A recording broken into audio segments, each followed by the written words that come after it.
A story about playing against your best friend.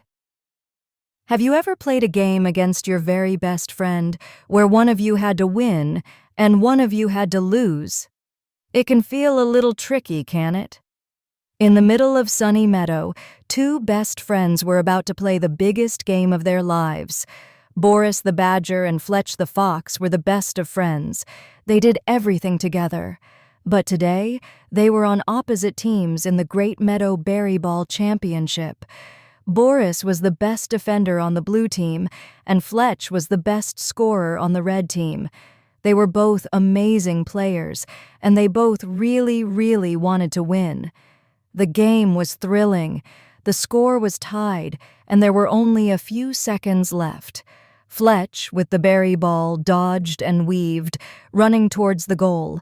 The only one left to stop him was his best friend, Boris. Boris stood his ground, his eyes focused. He loved his friend, but he also loved his team. He played his very best. Fletch used his speed, and Boris used his strength. With a final, clever move, Fletch zipped past and scored the winning goal just as the final whistle blew. The red team had won. A strange mix of feelings filled the air. Fletch felt a surge of happiness for winning, but a pang of sadness for his friend. Boris felt proud of how well he had played, but a sting of disappointment for losing. They looked at each other from across the field and didn't know what to say. The fun of the game suddenly felt a little awkward. The referee, a wise old owl named Professor Hoot, flew down and gathered the two friends together. "That was the finest game of berry ball I have ever seen," he hooted kindly. "You were both champions today." "But I lost," Boris mumbled. "And I beat my best friend," Fletch said quietly. "Ah," said the professor, "the game is now over. But your friendship is not. The game is just for a little while. Friendship is for a long time, and a strong friendship has a special secret ritual for the end of a game. It's called the friendship handshake." He explained, "First, you look your friend in the eye, and you both say, 'That was a great game.' This shows respect for the fun you had together." The two friends looked at each other.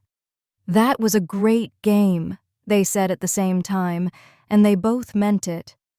"Next," the professor continued, "the winner's job is to praise their friend's effort, and the loser's job is to congratulate their friend's victory." Fletch turned to Boris. "You were the best defender I've ever played against," he said honestly. Boris looked at Fletch, and a real happy smile returned to his face. "Congratulations, Fletch," he said warmly. "You earned it." They shook paws, and in that moment, all the awkwardness vanished, replaced by the strong, warm feeling of their friendship. They weren't winner and loser anymore.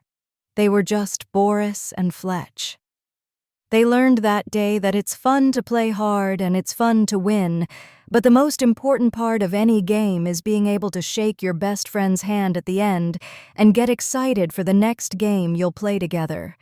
And while the two friends learned how to be champions both on and off the field, a little boat in a quiet harbor was about to learn a very different lesson about finding the courage to sail into the big, wide ocean.